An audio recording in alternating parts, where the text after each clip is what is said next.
What's up, y'all? Adrian. Hey, I'm Carlin. And we are The the Marriage Marriage Talk. Coming back to y'all talking about how to treat each other in a marriage or a relationship.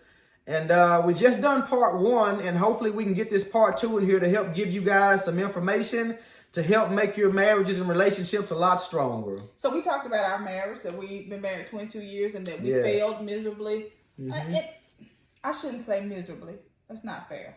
Oh, we done some damage to each other. That's Yeah. that is for sure. But I'm not going to say we failed miserably. I'm going to say we failed in some areas. But the damage is okay because okay. when you know God and when you know Jesus, you can forgive and move on. Some people don't know how to forgive. Right. It's not okay to keep on damaging me, and it's not okay for me to keep damaging you. But we're gonna let the past be the past, y'all. Amen. The damage was not that there was any physical abuse. No physical abuse.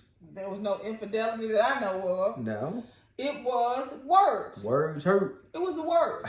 It was the midst of an argument. It was just, heated and tempers and Yes. words. And I wanted to talk about the hard-heartedness, because that is what Jesus talked about when they were asking him about the divorce. And he was Yes. saying, from the beginning, it wasn't so. It wasn't was not so. supposed to be so. But Moses allowed them Yes. to write a bill of divorcement because their hearts were hardened.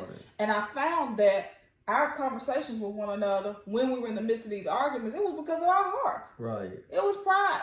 Pride. Instead of just saying, hey, you know what, babe? I love you. You love me. How can we fix this? How can we fix this? How can we deal with this? Sometimes saying I'm sorry when I'm not even really feeling like I'm wrong. Man, sometimes it doesn't even matter who's sorry or who's right or wrong. Some situations, there is no right or wrong. Right. And let me tell you this. I got to throw this in there. Let's go back to the beginning when Adam and Eve ate from the garden and sin entered into the world. Eve ate from the fruit first. Notice nothing happened. When Adam ate from the fruit, then their eyes were open. So God held Adam in full responsibility to everything that went wrong in this world. What am I trying to say, men? If something is going wrong in your marriage, guess whose fault it is? It's yours. If the relationship can be fixed, guess who can fix it? You can. We are accountable, men, for everything. Stop going around pointing fingers at the rest of the world. Start standing up, taking responsibility and accountability for your manhood. It is authority, it's wisdom, it's power. We're made in the image of God. So we have to start accepting that. If something's going wrong in your house, that's your fault, man. Stand up and fix it today. Please, sir, fix it today. Wow, that's powerful. That's what it is. Well, then you had a message for the men. Let me have a message for the women. When you see that your man is taking on the role, your husband is the spiritual leader of the home and he's doing the things that he's supposed to do, cooperate with him, please. Please cooperate. No, don't be a nag. Don't be, where you feel like you're pulling, you're doing this, you're doing that away from him. It's a vision. It's a mission. It's togetherness.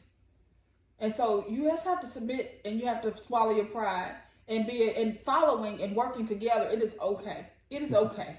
It's a beautiful thing. God created it and he ordained it. So evidently it's a beautiful thing. Listen, y'all, with all of that being said, I'm going to break y'all's problems, everybody in the world's problems down just about to two problems.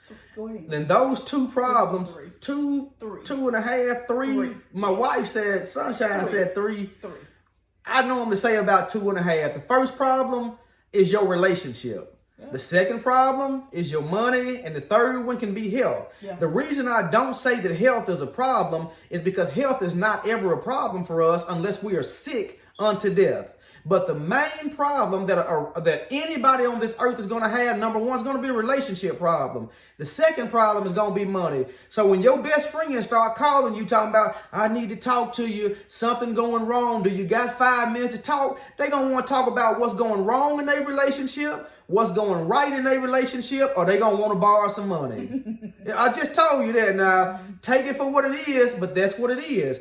So since our relationship and our money is so important to us, please understand that this is where Satan is attacking us. Wow. So the devil is attacking your marriage.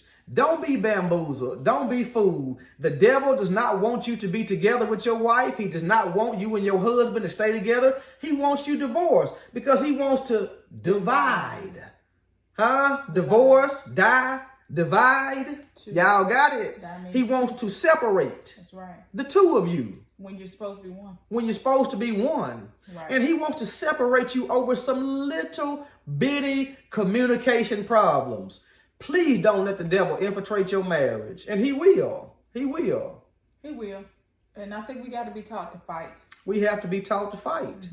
Because we're fighting more than what we can see.